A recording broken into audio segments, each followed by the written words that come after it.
benar-benar seru dan menegangkan. Berikut ini hasil pertandingan Timnas Indonesia melawan Cina. Dan tonton video ini sampai selesai ya. Laga antara Tim Nasional Indonesia melawan Tim Nasional Cina berlangsung dalam atmosfer yang sangat menegangkan sejak detik pertama pertandingan dimulai. Pertarungan kedua tim berlangsung dengan tensi tinggi dan penuh semangat juang, mencerminkan ambisi besar dari kedua belah pihak untuk mencatatkan kemenangan penting dalam laga yang diprediksi menjadi salah satu yang paling krusial di turnamen ini. Sejak peluit awal dibunyikan oleh wasit yang memimpin pertandingan, duel di atas lapangan berlangsung sangat ketat. Intensitas permainan meningkat drastis hanya dalam hitungan menit. Tak butuh waktu lama bagi skuad Garuda untuk langsung memberikan ancaman serius kepada pertahanan lawan. Pada menit ketiga, Indonesia berhasil membangun serangan cepat yang sangat menjanjikan. Gelandang kreatif Timnas Indonesia, Tom Haye menunjukkan visi bermain yang luar biasa dengan mengirimkan umpan terobosan yang sangat akurat dan memanjakan ke arah Ricky Kambuaya. Tanpa membuang waktu, Ricky Kambuaya yang menerima bola di luar kotak penalti langsung melepaskan tendangan keras dengan kaki andalannya mengarahkan bola tepat ke gawang Cina. Namun sayangnya sepakan keras tersebut belum membuahkan hasil maksimal.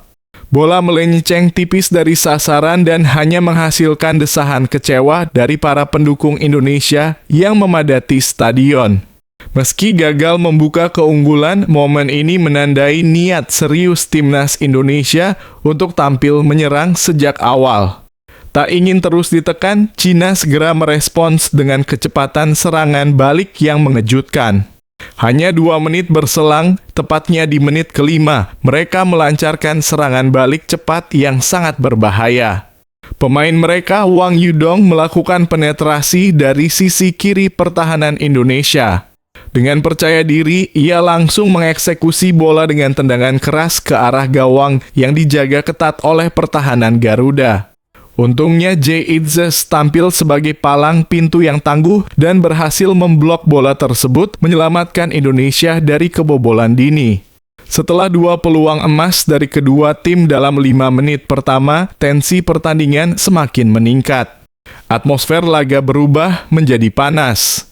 Bukan hanya karena intensitas serangan dari kedua kubu, tetapi juga akibat banyaknya pelanggaran yang terjadi akibat kerasnya duel antar pemain di lini tengah dan lini serang.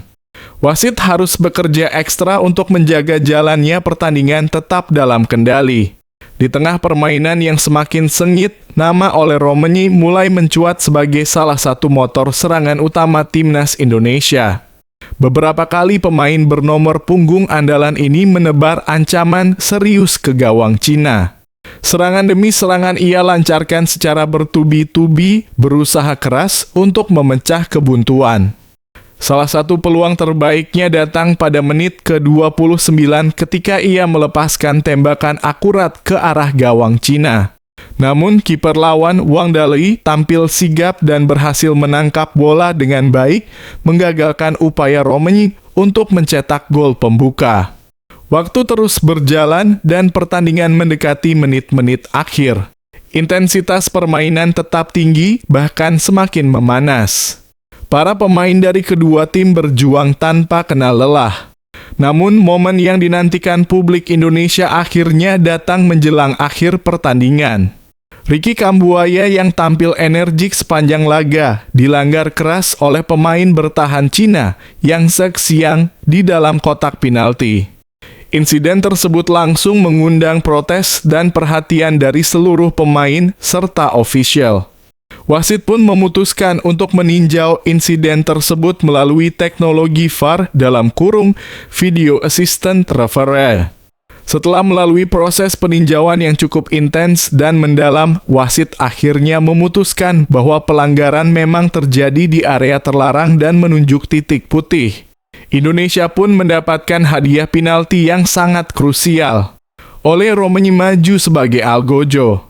Dengan ketenangan luar biasa, ia mengeksekusi tendangan penalti dengan penuh keyakinan.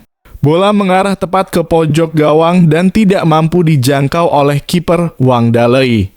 Gol tersebut membuat stadion bergemuruh. Skuad Garuda akhirnya unggul dengan skor 1-0 dan keunggulan itu mampu mereka pertahankan dengan sangat disiplin hingga peluit panjang dibunyikan. Dengan kemenangan ini, Timnas Indonesia menunjukkan kemampuan bertarung yang luar biasa, baik dari segi strategi maupun mentalitas, serta semakin memperkuat posisinya dalam turnamen yang tengah berlangsung. 1.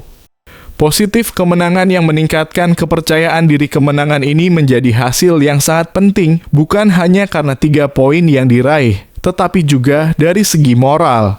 Mengalahkan tim sekelas Cina menunjukkan bahwa Timnas Indonesia kini semakin matang secara taktik dan mental.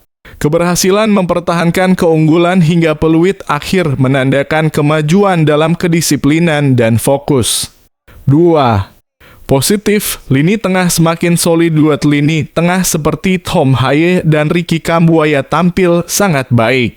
Tom Haye menjadi pengatur tempo yang cerdas dengan umpan-umpan akurat, sementara Ricky aktif dalam menekan dan menciptakan peluang. Kreativitas dan intensitas mereka berperan penting dalam mendominasi penguasaan bola di sektor tengah. 3. Positif, pertahanan tampil kokoh. Jai Itzas layak mendapatkan pujian atas performa defensifnya. Ia berhasil memblok peluang emas lawan dan menunjukkan ketenangan dalam mengatasi tekanan. Secara keseluruhan, pertahanan tampil cukup solid, mampu meminimalisir serangan cepat lawan, serta menjaga koordinasi dengan baik. 4.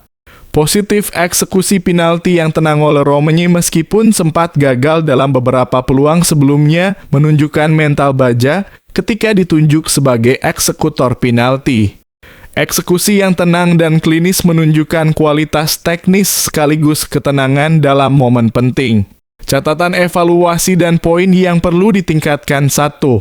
Penyelesaian akhir masih kurang tajam. Beberapa peluang emas gagal dikonversi menjadi gol, terutama oleh Romagne dan Ricky Kambuaya. Ketidakefektifan dalam penyelesaian akhir bisa menjadi bumerang di laga yang lebih berat. Indonesia harus lebih klinis di depan gawang, terutama dalam situasi open play. 2. Transisi bertahan kadang terlambat. Serangan balik cepat dari Cina beberapa kali mengejutkan barisan pertahanan Indonesia. Meski tidak berbuah gol, hal ini menunjukkan masih ada celah dalam transisi dari menyerang ke bertahan yang harus diperbaiki, terutama dalam mengantisipasi pergerakan lawan di sisi sayap. 3. Komunikasi antar pemain masih bisa ditingkatkan. Terlihat di beberapa momen, kurangnya komunikasi antara lini belakang dan tengah menyebabkan miskomunikasi atau clearance yang tidak maksimal. Hal ini perlu diasah agar tidak terjadi kesalahan fatal di pertandingan selanjutnya. 4. Disiplin dan pelanggaran. Jumlah pelanggaran dari kedua tim cukup tinggi dan Indonesia juga tercatat beberapa kali melakukan pelanggaran yang tidak perlu.